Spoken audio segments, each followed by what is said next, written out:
আসসালামু আলাইকুম এভরিওয়ান। আজকে আপনাদের সামনে এমন একটি মাদ্রাসা নিয়ে কথা বলতে যাচ্ছি যেই মাদ্রাসাটি খুব অল্প সময়ে মানুষের মাঝে পরিচিত হয়েছে।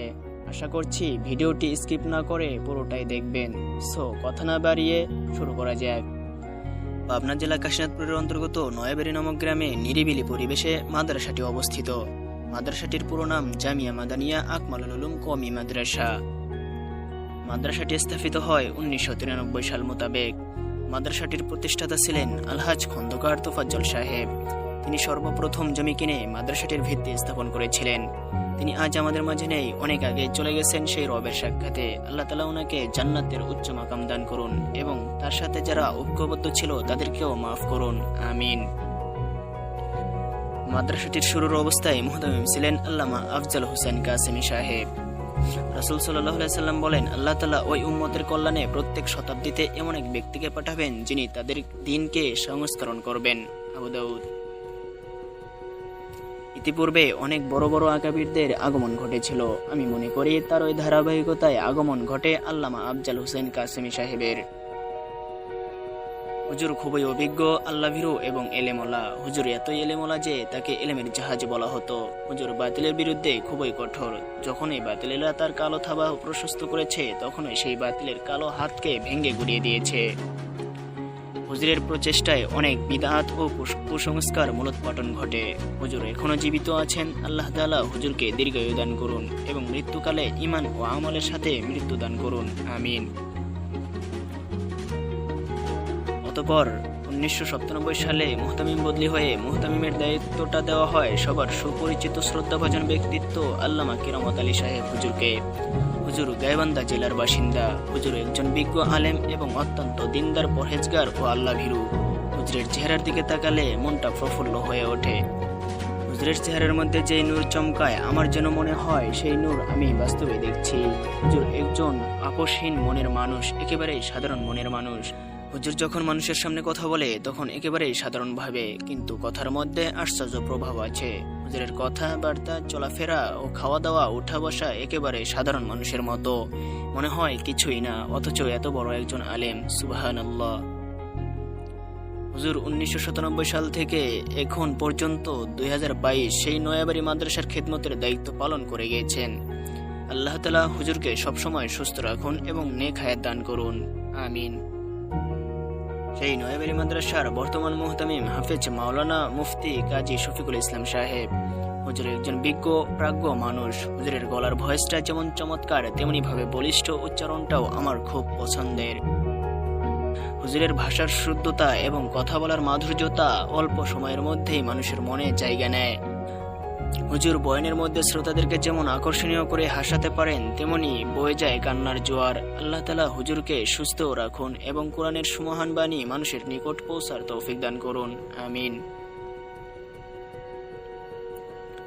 আল্লাহ তাআলার অশেষ মেহেরবানিতে সেই নয়াবাড়ি মাদ্রাসার শিক্ষা ব্যবস্থা সুনামের সাথে চলছে। 40 জন সদস্য বিশিষ্ট দক্ষ কমিটি দ্বারা পরিচালিত। 19 জন অভিজ্ঞ ও দক্ষ শিক্ষক এবং কর্মচারীর সার্বক্ষণিক তত্ত্বাবধানে অতি সুষ্ঠু ও সুন্দর মনোরম পরিবেশে মাদ্রাসা শিক্ষার প্রাথমিক স্তর নুরানি মক্তব হতে হিফজুল কোরআন সহ জামাতে মিশকাত পর্যন্ত। অত্র প্রতিষ্ঠানে প্রায় 400 জন ছাত্রছাত্রী শিক্ষা গ্রহণের সুযোগ পাচ্ছে। তার মধ্যে প্রায় 98 থেকে 100 জন ছাত্রের খানালিল্লাহ বোর্ডিং থেকে সরবরাহ করা হয়।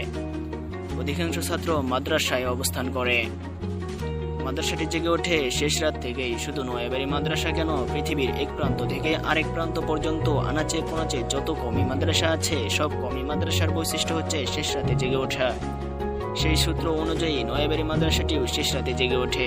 শেষ রাতে তাহাজ্জুদ নামাজ পড়ার জন্য যখন সবাই উপনীত হয় তখন সেই দৃশ্যটি দেখে অতৃপ্ত মন তৃপ্ত হয়ে যায়। কিছুক্ষণ পর সাই সাই করে ভেসে আসে কান্নার আওয়াজ। চোখের মধ্যে অধিক জল হওয়ার কারণে গাল, নাক, মুখ বেয়ে বেয়ে সেই জল পড়তে থাকে এবং মন চলে যায় স্বপ্নের একটি অদৃশ্য জগতে, যা দেখা যায় না, শুধুই অনুভবে উপলব্ধি করা যায়। তখন থেকেই কোরআনের আওয়াজ চালু হয়, সুবহানাল্লাহ। আবার নতুন ভোরের সোনারভা রোদের কিরণ যখন মাঠে ছড়িয়ে পড়ে তখন আবার সেই ইশরাক নামাজের দৃশ্য। মাঠের মধ্যে তখন ছোট্ট ছোট্ট বাচ্চারা খেলাধুলা ও ছুটাছুটি করে মনটাকে চাঙ্গা করে তোলে। আর মাদ্রাসাটির বিচিত্র রঙের সবুজ শ্যামল গাছগুলো তাদের রঙের মেলাকে আরো ফুটিয়ে তোলে। মাদ্রাসাটির সঙ্গে রয়েছে আল্লাহ তাআলার সবচেয়ে প্রিয় জায়গা মসজিদ। মাদ্রাসা ও মসজিদটি 3 তলা বিশিষ্ট। মাদ্রাসাটির সিঁড়ি ঘেঁষেই রয়েছে একটি মনোমুগ্ধকর ছোট্ট দোকান। দোকানটি ছোট্ট হলেও প্রয়োজনীয় জিনিস সবকিছুই রয়েছে। নাস্তার সময় হলে মানুষহীন দোকানটা হয়ে যায় ঘন জোয়ারে ভরপুর। আর নাস্তার সময় শেষ হলে দোকানের দরজায় প্রায় 1 কেজি পরিমাণে একটা তালা ঝোলানো হয়। পুনরায় ছাত্র ভাইয়েরা পড়াশোনায় লিপ্ত হয়। আজ আর কিছু বললাম না, এ পর্যন্তই থাক। তবে হ্যাঁ, পরিশেষে আরেকটি কথা বলার আছে। মাদ্রাসা ও মসজিদের কাজ চলতেছে। আল্লাহ তাআলা সমস্ত কাজকে তার গায়েবী খাজানা থেকে পূরণ করুন।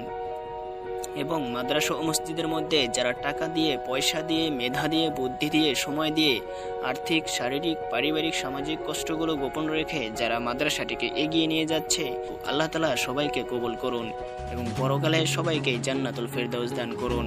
আমিন। প্রিয় দর্শক, আপনারা শুরুতেই বুঝতে পেরেছেন আজকের ভয়েসটি একটু অন্যরকম, কারণ আমি একটু অসুস্থ।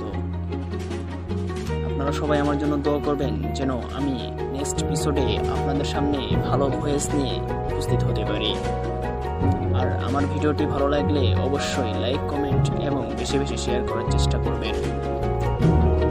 আমাদের পেজটি ফলো না করে থাকলে অবশ্যই ফলো করবেন এবং লাইক করে সাথে থাকার চেষ্টা করবেন। ধন্যবাদ।